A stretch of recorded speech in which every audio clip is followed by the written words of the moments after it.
All right, hopefully this doesn't fall. It's super greasy, so I've soaked it with a lot of soap. That is what happens when you forget to pour out the grease in a thing that you cooked bacon in. Yeah. Yeah. I mean, that's why I cook my bacon in my cast iron, though. I mean, that would make sense, but I don't have a cast iron. I know what to get you for your birthday. I feel like for personal safety, I should probably also own a cast iron thing, because according to Looney Tunes, nothing hurts worse than getting hit in the face with one of those. And according to PUBG, it's like having extra armor on your back. Hey, there you go. God, there's a game that I haven't played, actually. I have only played mobile. Isn't it any good? Other than the fact that the screen is like button Armageddon, yeah.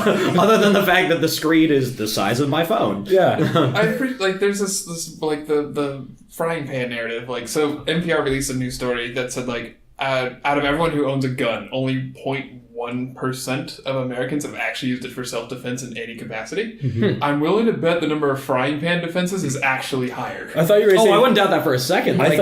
I thought you were going to say that the number of people who own cast iron and use it on a regular basis is the same percentage. Well, I would imagine, because I would believe that. I would imagine that there's a percentage of people who have cast iron and use it more for self-defense than people use guns for self-defense. I would put that as a good margin that more break-ins are solved by a person getting a cast iron pan and wailing on a guy rather than a gun. Fair enough. True. And also, like a gun, a cast iron pan is much heavier than it looks. Oh yeah. Oh yeah. Oh, those things would hurt. No, that shit you lift weights with. Like, you could actually curl them if you wanted a little bit of like definition. That's how Gordon Ramsay actually gets in his gym time, is just by curling cast iron pans. Don't do that while you're cooking your bacon. That's a bad idea. I mean, what, hitting someone with it? No, curling while cooking bacon, because oil gets everywhere. Like, it'll get on your shirt and then you'll burn your skin. I was gonna say cooking any form of bacon without like full coverage of the arms sucks, because you'll just be reaching over something then just scalding hot oil. Yeah, but you have to wear a long sleeve shirt that you don't mind getting splattered grease on. Or you could always buy one of those things that goes over a pan that stops oil from... Like a normal person. It's like a $10 screen. Oh, one of those. I thought you were actually being a shit and talking about a lid. And I was just like... Or you could just get a lid. Well, the thing is, you don't want to use a lid because then it traps in the moisture and then you get weird tasting bacon, and no one's happy with that. Yeah, do you want floppy bacon or crispy bacon? I mean, that actually depends on who you ask. Like, Dawn actually likes hers like not as like crisp as most people. Yeah, I don't like mine like burned. I will take my bacon however it is served to me. That's fair. But at the same time, there's something satisfying to me about biting into a piece of it and it literally just crumbles. Like, it's a nice See, I don't like crunch texture at all, so that would not be a thing. Granted, I don't eat bacon, so this is like way past my expertise. I feel like if I ever invite you over for anything involving a dinner, I need a short list of things you will actually consume. That's adorable. Because you're gonna make things that I would want, but if I don't make it myself, I don't trust anyone else to do so. What are you, Trump? You need fast food only. Dude, do I look like a fat fuck? No. Ben, for reference, since no one has actually seen Ben, he is a very tall, lanky man. I don't know if they watched the last... If they follow me on Twitter, they saw a picture of Ben. Oh, there you go. That's true. What, like the one follower? I have... Games has like 68 followers. Wait, really? I'm actually kind of astonished. I'm sure most of them are like bots, aggregator bots. Russian bots. I mean, getting followed by Russian bots. I mean from like a paranoia thing. Where it's like, Trump can only eat fast food, apparently, because he's like actually genuinely concerned that he's going to get poisoned. That's the thing you trust, is fast food. Well, the joke of it is that he only eats McDonald's because it's already pre-prepared. Nobody knew that he was coming, so he can order it and trust that it's never been tampered with. I guess. And that's a pretty severe paranoia. That's also not true, because they cook the meat there. Yeah, exactly. So, like, in the end, he's still wrong. Yeah. Then again, who said compulsive paranoid behavior is in any way normal or reasonable? Yeah, that's true. Or worried about actual facts. Yeah, there you go. No one who is paranoid is like, oh, but actual facts. No, that's not how any of this goes. But I shouldn't be worried about that alien invasion, because that's not going to happen and aliens don't actually exist. No, that's never a thought that someone has. I'm going to turn that on mute. Not that anyone's calling me anyway. Hard. Not this week. No, fair enough. You guys want to jump in? Yeah, why not? Let's start the show. Have we already been doing that? Yeah. Kind of. But 3, 2, 1. I never do it on cadence. Like it's, just, It's always just like slightly off. right. God, I really hope that's the case. Well, go on, give it the intro. Well, I'm trying to have a moment of silence that I can edit out the ambient sound.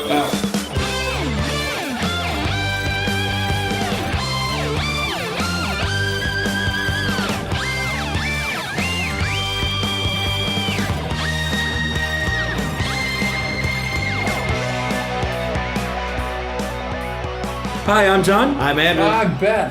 This is Agree to Disagree. Yeah, we're talking about Mortal Kombat. Yes, we 2/3 of our team have just watched Mortal Kombat the movie today. Ben is currently suffering from the horror known as finals week in a video game design Yeah, program. no, don't do that. Don't design video games, everybody. No, just play them. It's a lot better. It's a lot more fun that way. It is more fun to play games than to make games. Artists don't make things. It's always awful.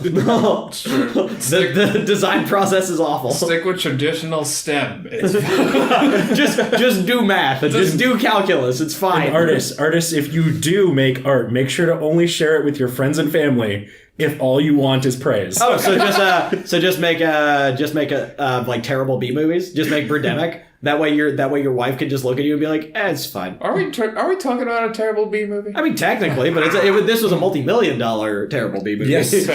And okay, I do have to say, having watched it today, as much as I wanted to go in hating this movie, I don't hate it. Wait, no, there's a huge but coming. And I wrote this down. I said, so this is a movie where it's like, it's a multi-million-dollar movie, but it's also like us on the small end of that spectrum.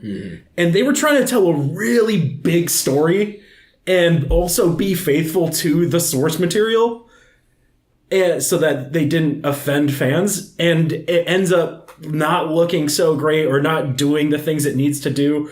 But I could tell they were trying. There was heart in it. It wasn't like, back to my position on the previous episode where I had disillusionment about this is them just trying to sell me a product. Watching now, it feels like, no, like the Resident Evils are just trying to sell you Sony products. This is actually a movie that's trying to sell you on the world of this story. They don't do it well. Unsuccessfully. But man, they were really trying. Yeah, I ran into this myself when I was watching it earlier. It's got a whole lot of heart in it. They're trying their asses off, and it's just not working well.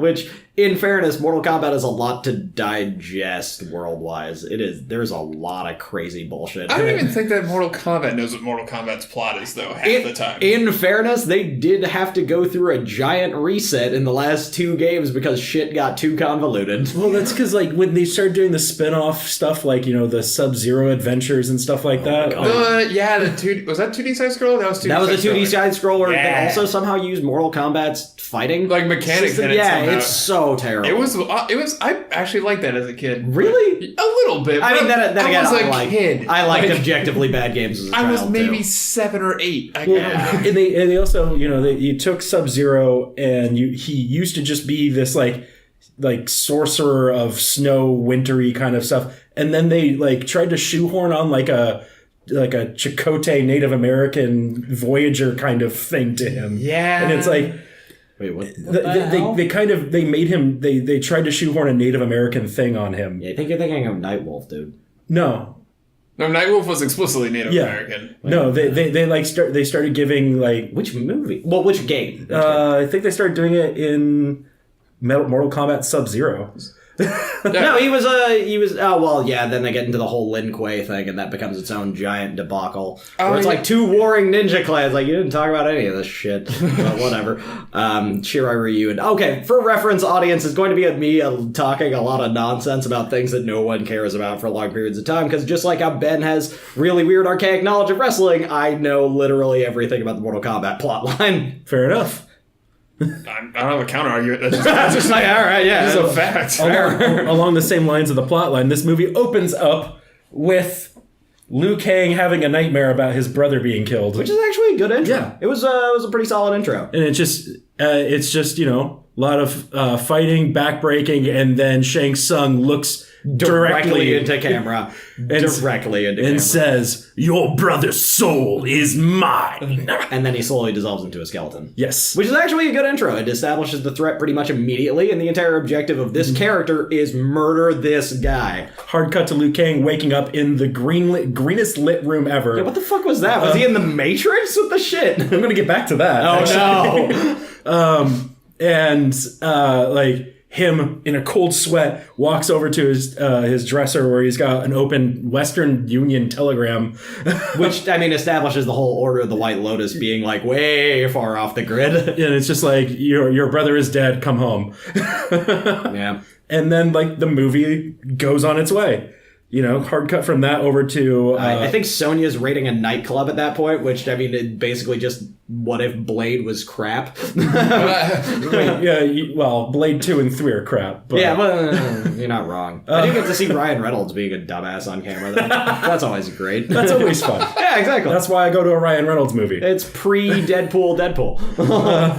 But they're in this nightclub, and they're like Kane's here. We're gonna. Kano's here. Yeah, Kano's here. We're gonna get him. And it's like, don't go in, you know. And she's like, oh, get off my back. Get off my back, Jax. I need to avenge my partner. She's like, ham-fisted backstory. Yeah. She says something along the lines of like, the only person I answer to is myself, or something like that. Which is very Sonya Blade-y, actually, as far as character motivation goes. But so she goes in there and literally guns a-blazing. Like, they push through the crowds of people and just start shooting off like Uzis and shotguns. Side note, gold star to these people at this nightclub for being either so drunk or on drugs or just so uncaring that they're like, yeah, that's a SWAT team firing a shotgun on the dance floor, and fuck it, I'm still gonna keep going. Side note, this is my Saturday. I'm not having this ruined by cops. That's the thing I'm getting at, is that like they start doing this right next to the crowd. No one even turns around or bats an eye. They're just like having a time at the concert. Nope. Side note, this was America in the Wild West and in 2019.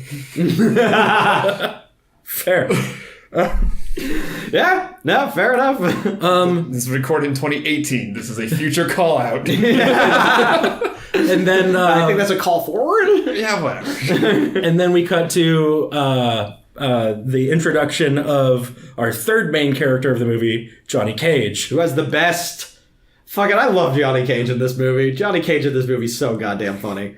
So Johnny Cage is in the middle of filming a movie. And it's like, it's one of those things where it's set up like you're not supposed to know it's a movie. You see him in a warehouse and there's a car and like some people surround him and like the martial arts starts happening. And then he kicks this guy and this guy is just like looking at him and he goes, that's the part where you're supposed to fall.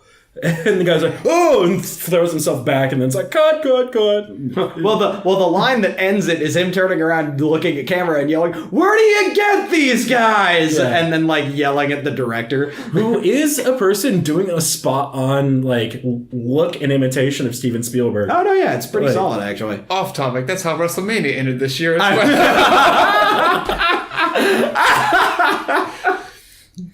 Nice. Continue. Oh my god! I didn't watch the movie, but I'm gonna contribute. Ben's literally here for wrestling singers. So you've set up three characters in this movie. You've got all Johnny three of their Cage. Motivations are really well established. Johnny Cage is trying to prove that he's not fake and is actually a really good martial artist. Sonya wants all the vengeance on Kano. She wants all the vengeance on Kano. Because Kano killed her partner. But also is like a refusing to acknowledge help from other people sort of vengeance. So she's like a lone wolf kind of person and doesn't want anyone to help her and is really like off-putting to everybody. And then you got Liu Kang, who's trying to avenge his brother, but is also dealing with the fact that he was raised in this Buddhist fighting monk culture. And is like trying to reconcile that with the world at large and is having trouble with it. Yeah, so he spent his entire life training for this and then walked away from it and now is finding himself kind of forced into being in it. Yep. Which is actually three pretty good characters. Yeah. Not exceptional, but like, hey, those are good motivations. It fits in fighting game lore. Like, exactly. It's three distinct motivations, and they all like that. It does itself nicely. Yeah. And they all converge on the Mortal Kombat tournament. Right. Yeah. And then, they have like some sort of like Temple of Doomy kind of parts where it's like they're creeping over the ledge and listening to the villain's plot kind of thing. Yeah, that was pretty good actually. And it's like, of course, then when they start shuffling away, like someone makes a sound and like we're not alone. Well, from this, all three of them converge on the boat to enter the Mortal Kombat tournament. Johnny, because he gets convinced by Shang Tsung, who is trying to act as his martial arts master, who's like, go to this tournament and then you'll get all the credit for being a martial artist rather than just like a Hollywood shill. Happens once a generation. You need to be in Hong Kong tomorrow night for this and get on this boat at this pier. Which is like fine. Like that's Johnny Cage would probably fall for that. Yeah. So then of course Sonya, who figures out that Kano's on the boat, and then Liu Kang, because he actually knows what the fuck's going on and has been told to come here by the Shaolin monks, by Raiden, who I'm still convinced was drunk for the majority of this movie. Yeah, so if I can dig into that for a second. Christopher Lambert. So Liu Kang shows up to his home village where, this like monastery on a mountain kind of thing. Which is a beautiful looking place, absolutely by the way. beautiful. I don't know where they found that, but it's phenomenal. apparently in Thailand. Oh, no, but I don't know how they got the rights to shoot on it, but like, well done, guys. But so like, he shows up and like the entire village is waiting out front for him, like, because they know he's coming and he's there. And then there's this debate that starts about why he should or shouldn't be able to represent his people in the tournament that's upcoming that they've been training for a generation. Which I don't know what they called it in the movie, but I think it's the Order of the White Lotus in the actual like combat universe. All right. Random things I know. But then Raiden shows up and everyone bows down, and of course their god is a white man. Which, considering it's a very out of it and bored and potentially drunk Christopher Lambert, I'm totally okay with, because Christopher Lambert makes this movie a joy. Yes, and that is the thing. He is just like hamming the camera and clearly understands what's going on, and it's great. He just like clearly doesn't care. There's this great line he has, and I'm going to paraphrase it, but he's like, "Yes, the fate of billions is weighing on your shoulders." Sorry. It's so great. He's so clearly just enjoying every second of like messing with mortal lives, and like keeps doing that where he's like, I'm too into this. Damn it, I really shouldn't. Yeah, I really shouldn't be making fun of this situation. He keeps running hot and cold where it's like one minute he's like, no, you fool, don't do this thing, and the person leaves and storms off, and he'll be like, all right. Well, because also it's very clear that he's messing with them and using that to his advantage, and they keep like falling into what he's like manipulating them into, and there are like quiet moments after where he's laughing to himself like, wow, people are dumb. So I've got a note here that I just wrote. I like Drunk Raiden. He's so lazy.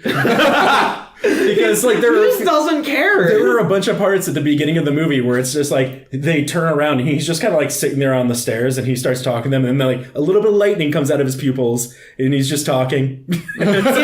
In fairness, I will give it to, if you were a god, you probably would do. Oh yeah, that's where I think I get drunk Christopher Lambert. Where I'm like, man, like Raiden wouldn't actually give a shit. Like, he wouldn't want to be involved with the groundlings. Only when things get serious will he actually bust out his powers, which, in fairness, in the actual Mortal Kombat universe, he does. And this happened in the series too, and he only really got involved when shit got real. And then would just jump in and be like, all right, fine, I'll do something.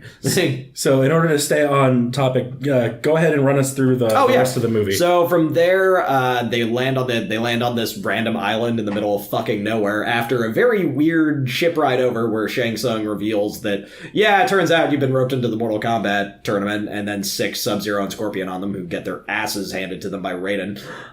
They land on the ship, and then from there, it's all of them kind of just confronting their inner demons by fighting different people as a representation of that, with Sonya snapping Kano's neck with her thighs, which was fucking awesome.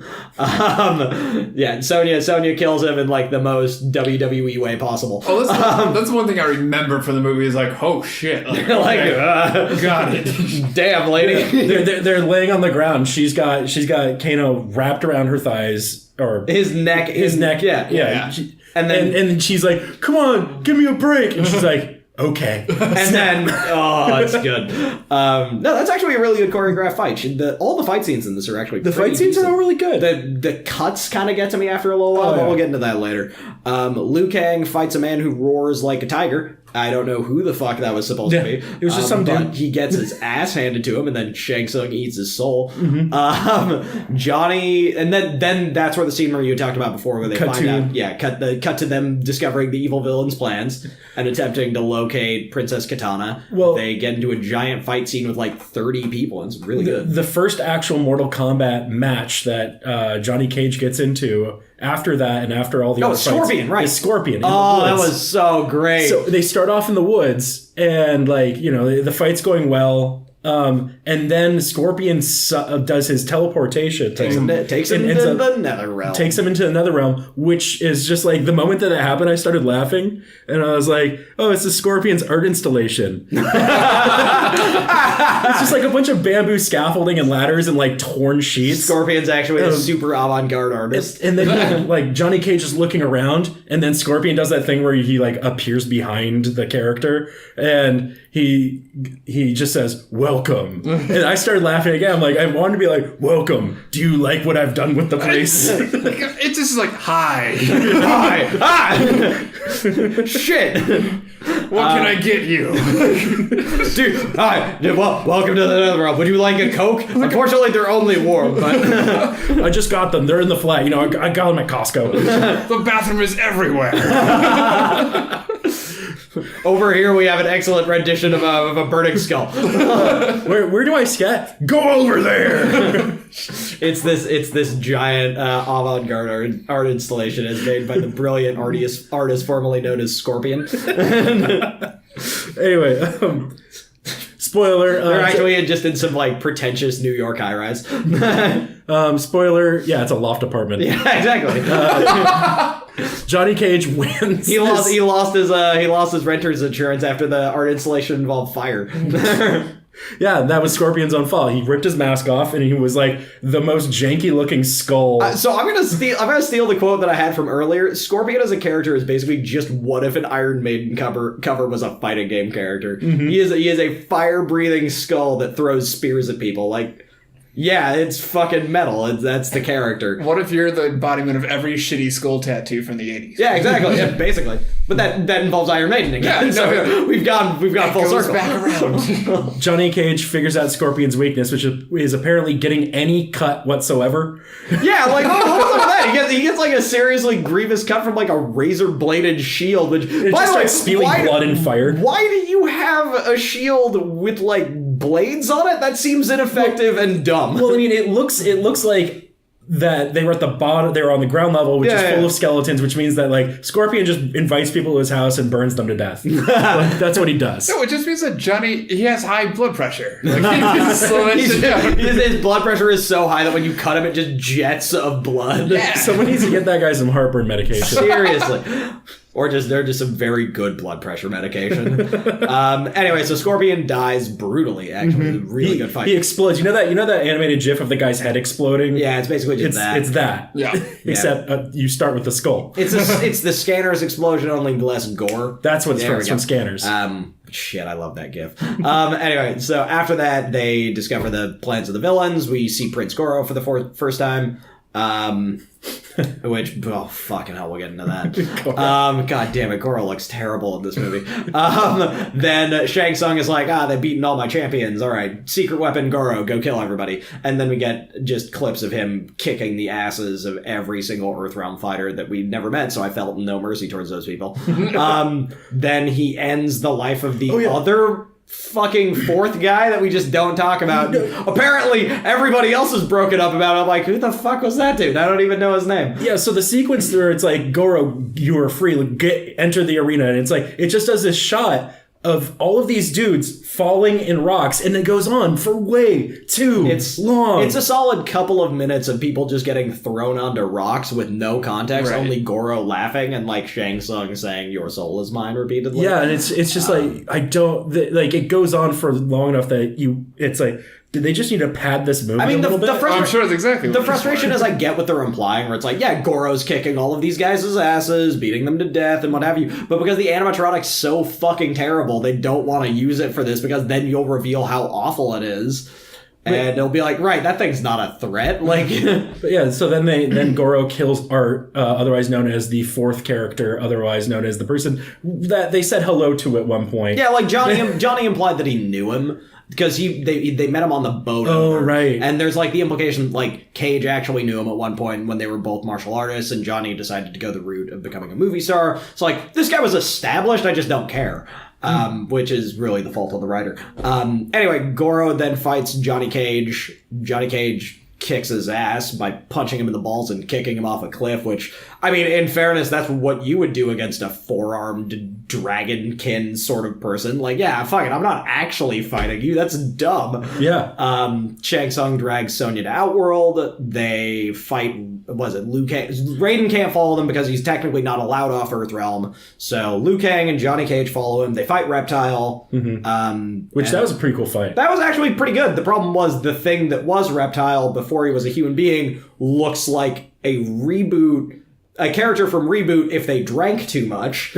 It's real bad It's like CG. it's a thing that looks like they at no point had an actual artist design it. No. Like, it was like, oh yeah, Reptile, okay. just like make a thing that looks like what if a chameleon was humanoid and then had the worst looking computer graphics. They would have been better served by actually just importing the model of Gex, Enter the Gecko. I was just thinking that.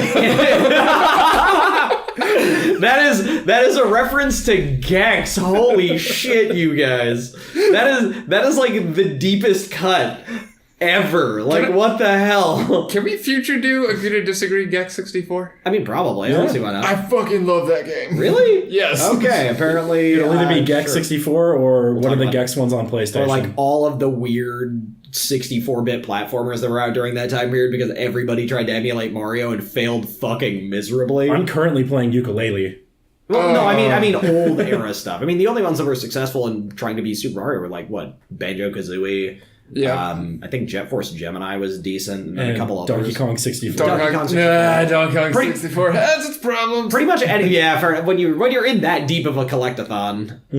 Also, the game that required you to be good at Donkey Kong, the original arcade game, which is where I got caught. Oh my god, yeah. Because I fucking suck at that game. With DK64, it's like, oh, my bananas are gone. I need to get my bananas back. And I mean all of them. I mean, literally all of them. Like, I swear to God, we're gonna audit this motherfucker. You don't have every goddamn Oh full my banana. god. Can we do an episode that is just us raging on Donkey Kong 64 and like the terrible memories of like having to deal with that fucking feel game? like Because there is a reference point, which is someone found a rainbow coin recently that was actually ungettable from the game's coding. Yeah. And so that's like the recent reference. We can tie this shit in. Make us raging on Donkey Kong 64 go viral. Well, it's a great idea. Well, now we're at this point where every episode meta for a second. Yeah, every that's fine. episode links to 3 other episodes. Oh, and I yeah. want to like Wikipedia graph where we reference other Oh content my that we god! haven't recorded It yet. like all starts out with the first episode, creating 5 other episodes, and then those episodes spawning into 15 more. Well, I just It's want like a people to, like, giant tree. I want people to figure out how the fuck we went from Mortal Kombat the movie to Donkey Kong 64. Like, Easy. what was Gex. the bridge? Again, The Gex. Reptile. Stupid. Why did you Reptile looking like a drunk reboot character to Gex 64 to platformers to Donkey Kong 64 to hey, we should make an episode about This is what that. happens when you do improv without taking an improv course. It like all vaguely makes sense, but also does not at all. Anyway, let's take us home on that. So plot. yeah, so the reptile fight's actually really good. And they after that they go find Shang Tsung, who is at this point trying to convince Sonya to fight him in Mortal Kombat because we haven't even brought up Katana.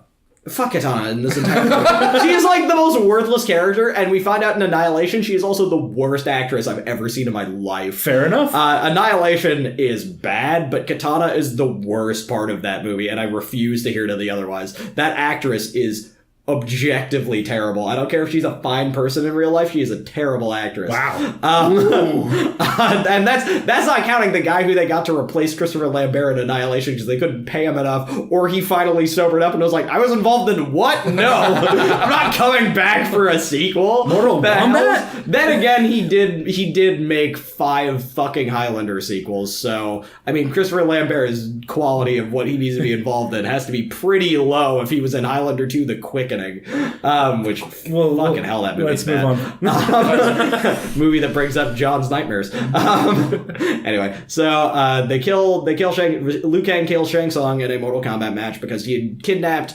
Sonya, because the reasoning was, I need to win one more Mortal Kombat match. I am going to abduct Sonya and basically torture her to the point where she agrees to a Mortal Kombat match rather than what I'm going to put her through, because I need one more match win, and fuck it, I don't care anymore. You've beaten everybody who I sent at you.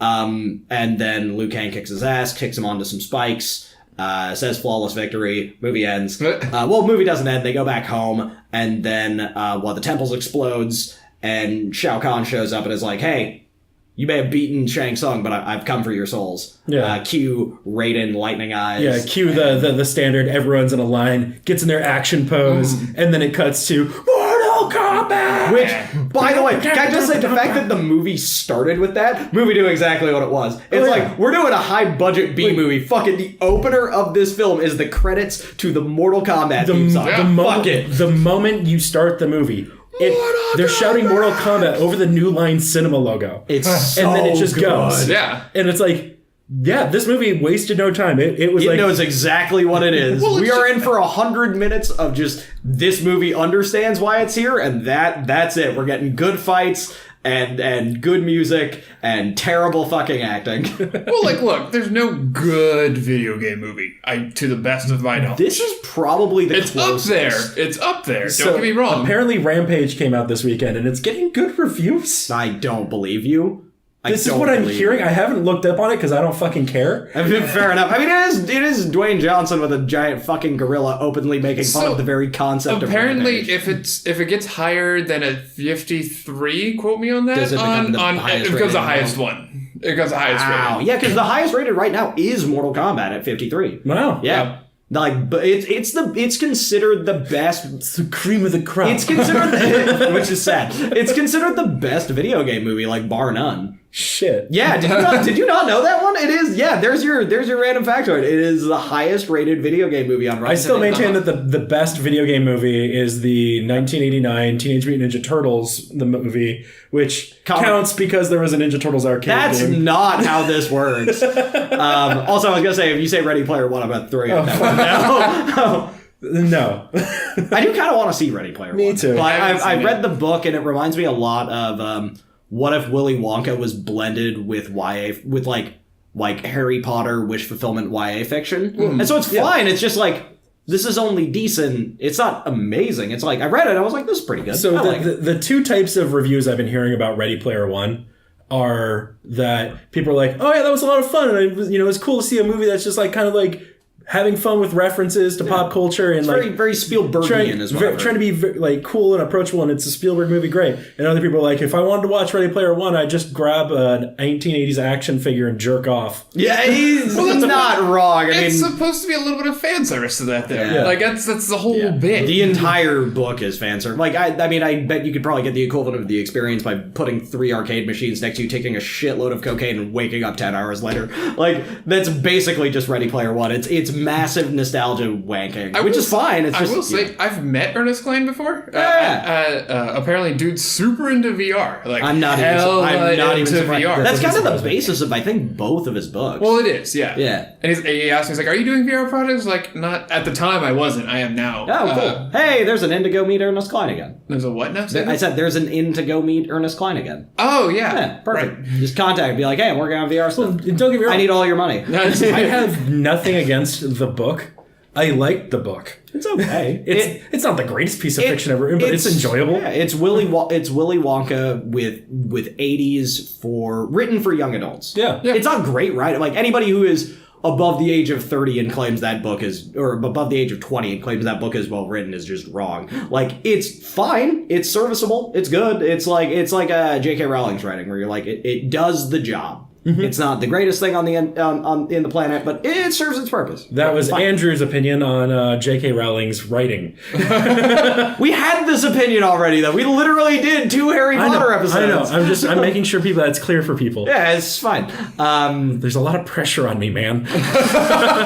Anyway, no, yeah, so that's kind of the plot synopsis of Mortal Kombat. Is it ends with Liu Kang kicking Shang Tsung's ass onto pit spikes, and it's great. So back to the Matrix. Wow, we're just... Oh, yeah, the pin from a long-ass time. Yeah, there we go. Pulling that note out. There's a part at the end of that fight where Shang Tsung is just like...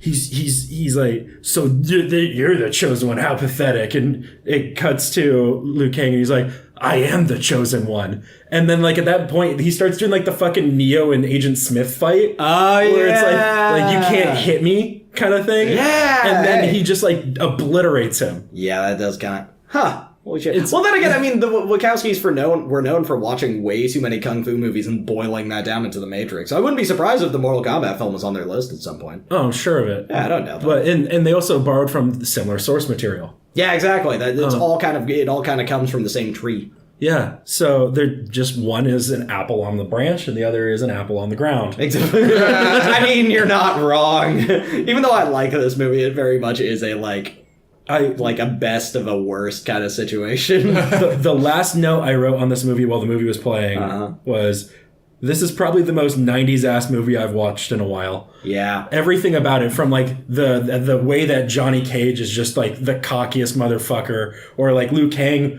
with his like baggy tucked in shirt with his pants all the way up at his waist kind of thing. Yeah. Fucking like, hell, 90s fashion, man. And like walkie-talkies and like just the way that everything's cut together, and even punctuated at the end with the lineup where it's like, we're prepping up for the sequel kind of thing. And then cut to credits. Yeah. No, it's a very 90s film. It's also a very tight 100 minutes. They blitz through shit in this film. Like, there is a lot of stuff that could be covered by an entire episode of this podcast that I can blather on about nothing for a while. That are just crammed into this 100 minutes. It's a very quick movie. Yeah. It's good though. I mean, I liked it. I thought the fights were decent. You know what wasn't decent? What? Goro. Oh god, are we just gonna spend the next 10 minutes ragging on him? Because I want to. Let's talk about Goro for a second. I'd like to point out, back before this movie came out, we had already had Teenage Mutant Ninja Turtles 2, Secret of the Ooze, with like Toka and Razor, and even the original TMNT was great looking, because those were Henson puppets. Yeah, and but the Toka and Razor I bring up specifically because they're meant to be giant monsters. Yeah, and they're not the best monsters, but they're functional. They're functional. Goro, it starts off with a suit and then this weird... Was the head animatronic, or was that them trying to blend claymation? I couldn't tell. It was so bizarre. It's so bad that I could... I was too distracted by the fact that he only has 3 poses. Yeah, it's just... It's the arms up in the air, it's holding somebody, and it's punches. That's all he's got. So, I, again, didn't watch the movie recently. I remember that, though. And it's like the animator, the animatronic developer went to a Chuck E. Cheese, is like, oh, they're successful, and they have 3 poses. I can also. Well, I think the main issue is if it was a small time, or if it was a Scorpion Sub-Zero rank character, it'd be a lot more acceptable. Mm-hmm. But the issue was that they were pushing him as this he's the world-ending guy right below Shang Tsung, and it's that thing doesn't look fucking threatening. Got down by a punch to the balls and then being tricked off a cliff. I feel like I got ripped off. Sub-Zero took an ice spike to the chest, and Scorpion had to get cut open. Yeah, 3 times over, and had his head cut in half. And this guy just punched in the balls, kicked off cliff. Not to mention another 90s ass thing. Punched in the balls, 90s thing. Cut to Goro's face with his eyes bugging out, going, oh! It's never good when you turn the champion that has been ending people with 4 or 5 punches into a joke character. No one ever thought to kick him in the dick. Yeah, no one thought to kick him right in the balls. Well, it's where the movie diverges from the game quite a bit, because in the game, Goro is a son of a bitch. Yeah, Goro's the worst. I maybe made it to Shao Kahn 2 or 3 times, not a lot of times, because of that motherfucker. And the entire thing behind the whole line of the Shao Kahn is they're supposed to be these giant, terrifying forearm beings that the only way Shao Kahn could even gain control of Outworld was fuck it, I can't kill them. Alliance? Maybe? And that's the only reason the Shao Kahn Like, that's how they became powerful, is because Shao Kahn legitimately could not kill them. And was like, all right, fine, why don't you just join me? And so that's where Goro comes from. Like, he's from that lineage. He's just not threatening in this movie. The fact that Johnny Cage, a guy who we know to be a good martial artist, downs him with, like, one punch to the balls and then, like, tricking him into falling off a cliff, just seems so anticlimactic compared to literally everything else in this movie. Like, Reptile put up more of a fight, and he was just supposed to be a random flunky. Yeah. Yeah, follow her. Make sure that she doesn't talk to Liu Kang. Yeah, just like, hey, chameleon thing. Your entire job is to stalk people. And then he gets kicked into a statue and is suddenly the best fighter ever. And we get, like, the best fight scene out of Reptile. Yeah. I don't know. It just seems like a ripoff. I don't know. Yeah. Some other things that I noticed in this movie. In the credits, they mentioned that they had Buckethead doing featured guitar work for the movie. Shit, really? Yeah. Oh. That's awesome. That's pretty rad. Yeah, I'm fine with that. That's pretty neat. Another title that they had in the credits was Cappuccino Services, which were provided by Michael Cohen of Karma Cappuccino Incorporated. And if you're asking if cappuccino was spelled with a K, yes, it was. Nice. I was gonna say, where is this going? Like, where is the joke here? And then that drop. I'm like, oh, this all makes sense now. Also, another 90s ass thing, having someone in the credits listed as Cappuccino Services. rather than just fucking coffee. It was separate from Kraft. Oh my god. I don't know. I like watching this again. I definitely didn't enjoy it, obviously, as much as I did when I was a kid, because when I was a kid, I loved the Mortal Kombat storyline and was like, yeah, fighting. Now I'm like, it's good. I mean, one thing that did bug me, and I want to run this by you guys. So after watching stuff like John Wick and after watching just like fight scenes that are filmed nowadays off single shots, it is really jarring to go back to 90s and early 2000s style, just like the constant cutting, where like you'll see Johnny Cage's fist move in one shot, hard cut to like a close-up of the guy getting punched, and then cut back to like Johnny like reestablishing himself and then kicking another guy. It just breaks that like concept of like this guy is getting punched, whereas like I can watch John Wick, see like Keanu Reeves run down a hallway and kill 7 different people with like 3 bullets in his fist, and they never cut at all. And it's just very different style-wise. And I think it's obviously because these guys weren't as trained as, like, you're not hiring stunt people who also happen to be good actors. It's, you have to work with what you got, and since their actors weren't probably that good at fights, they just did a bunch of cuts to cover up the fact that they weren't good fighters. It was just very dramatically different than modern style. Well, and this is also, threw me off. This is also in a time where, even though we were taking inspiration from kung fu films and other things that came from Asian cultures, right, one of the things we weren't paying attention to was the way that Asian cultures were shooting their films. Right. So, like, the actual showing of the action is a thing we only recently started doing, and only in films like John Wick. Yeah,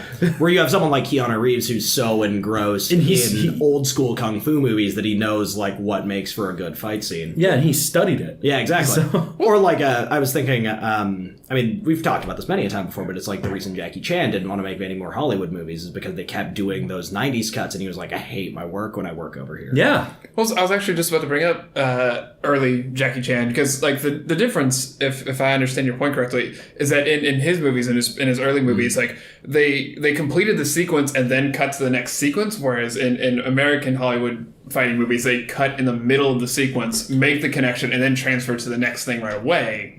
Like they basically staccato the cuts differently, like in the middle of the action versus like one segment here done, one segment here done. Right, yeah. Exactly. And they basically double it up, and it gets really jarring at some point. It gets very weird to be like, right, why are we cutting 3 different times for this one punch to happen? And that's another thing that happens a lot in Western films. I asked this of everyone. Next time you're watching a movie that was made in the 1990s, if there's a scene with an explosion, yeah, I want you to actually pay attention to how many times they show the explosion erupt, because they'll show it like 3 times in sequence. That is weird. So it registers, because explosions happen so fast. Like, they're trying to make sure that it actually is sustained and registered with people. I never thought about that. Yeah, I know. Then again, those shots probably also cost, if they're doing a real explosion, those shots probably cost a lot of money, so it's also probably making sure you get your dollars worth. I mean, how many times in, like, old B movies did they blow up a car that you would see, like, 3 times because they're like, that was our most expensive shot because we actually had to blow up a vehicle.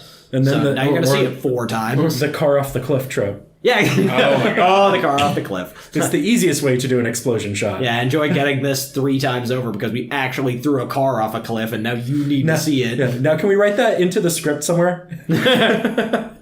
You're just going to suddenly put a car clip, like a clip of a car falling off a cliff here just for proof. When I was incredibly young, I always thought that like they actually had the drivers drive off the cliff, like shit. As like a death penalty sort of thing. But like you had the option, like you're going to die by society, but you could do it in a real involved cool in this really cool Holy shot. shit, Ben. That's so dark, and I kind of love that. We need to impose that. I would be so down with that for a death penalty. No, so here's why that won't work is because movies like Saw exist now, where it's just like, oh, maybe not. Maybe let's not do that. Maybe let's not have this guy carve his own eye out. Oh, yeah. There's a lot of other reasons why we shouldn't do that. Hey, I want to see people die by driving off a cliff because only then will we get realistic death shots because that's how cinema works. Well, John. Once Fox takes over the justice system, we'll see what happens. Oh, no. Well, Fox takes over the justice system. Like, I'm just Convict versus bear. Yeah, that's exactly what's gonna happen. I would watch the fuck out of that. To be perfectly honest, I would too. What's the joke about The Simpsons? Where like, no, son, they make a ton of quality products. Then everybody just bursts out laughing. But Dad, what if we don't find an alien? Well, we can fake it and sell it to the Fox network. Nice.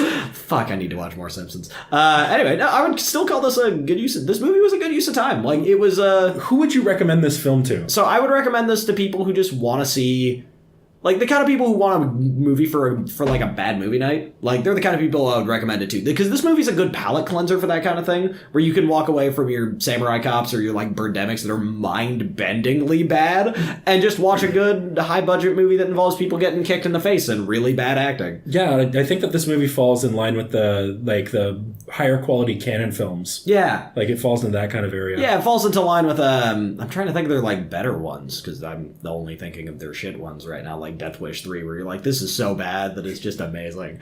Trying to think of like a decent canon film, but no, I get what you mean. Where it's like it's a well executed film that, despite some bad acting, has enough good action in it that it's just a fun movie to sit down. Oh, it's like a Chuck Norris movie. Yeah. It's like Invasion USA. It's Chuck Norris before we found out he was a bad person. Well, I mean, and a horrible actor. Well, we knew that. Also, I mean, side note for other watching, if you guys want to see this, because I actually care about the Mortal Kombat universe, I'll recommend this as a side note to this. If you want to watch good Mortal Kombat content that's actually decent, there was a fan film made a couple of years ago that ended up becoming the basis for a web show. So Mortal Kombat Rebirth is a short, like, 7-minute movie that a guy had made as a concept film for a reboot of the Mortal Kombat universe as a modern, realistic, like, kind of mystical, but also, like, very much real, gritty TV show. And it's really excellent. I might just show it to you guys later because it's pretty short and the action's awesome. And that became the basis. They ended up hiring him to make a rebooted show called Mortal Kombat Legacy, which is a show that was on YouTube made by Warner Brothers for the release of Mortal Kombat 9. And they made 3 seasons out. It's actually pretty good. So if you happen to care about Mortal Kombat and don't want to watch this B movie, you can actually watch good television on YouTube. All right. Yeah, so there you go. nice. Ben, do you have any hot takes on Mortal Kombat? No, it was a good summary. And again, as someone who has to dig to my memory because I didn't watch it recently. Yeah. No, I mean, I like the series. I guess back to your point, like, who would I recommend it to? Like, it's just a 90s as fuck movie. Yeah. Like, in discussion, it's super 90s. Just, yeah, if you're just really in the mood for high-waisted pants and, like, walkie-talkies, like... Side note, one quick thing that I was watching yesterday, it was a Bill Maher ending segment from Real Time that was incredibly funny. He was making fun of the clothing from the 80s and was like, no, we legitimately thought we looked good. This is not something that like kids look back on. It's like, oh, how the fuck did you dress like that? Like, we actually thought we looked good in this shit. Yeah. And he like pulled out like a polka dotted fucking coat, like sports jacket with shoulder pads, like way out. And he's like, no, like I legitimately wore this to comedy shows in the 80s because I thought it looked decent. It's that same kind of thing when watching old 90s movies and you're like, do we really think high-waisted pants with belts and like tucked in baggy dress shirts was like the fashion for men? It was like, yeah, we did. We were dumb. I don't know how to tell you this, but 90s fashion is coming back. Oh, I know. I know this. Why? Because everything moves in waves and the pendulum rocks ever forward and backward. God, what? Is that going to be the final statement? Is that like the final sad statement for this episode? No. By the way, we're going to deal with terrible that's the fashion moral of the podcast. again. Everything old is new again, and everything old is awful.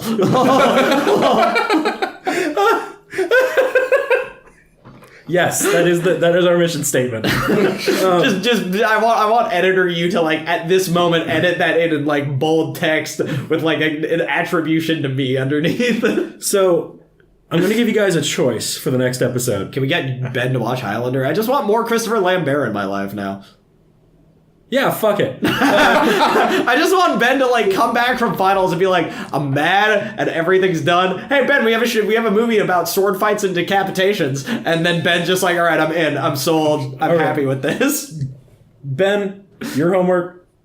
We're gonna talk about Highlander next time. Okay. So don't come in with anything. We're just gonna tell you the premise of the film. Yep. And then you're gonna watch it with us, and it's gonna be great. Got it. Okay. So we're gonna call it. What do you think? Ben sees a Scotsman.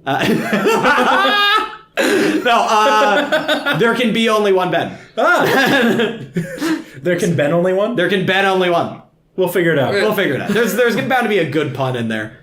Well, God maybe. damn it. Yeah. Bye, everybody. See ya.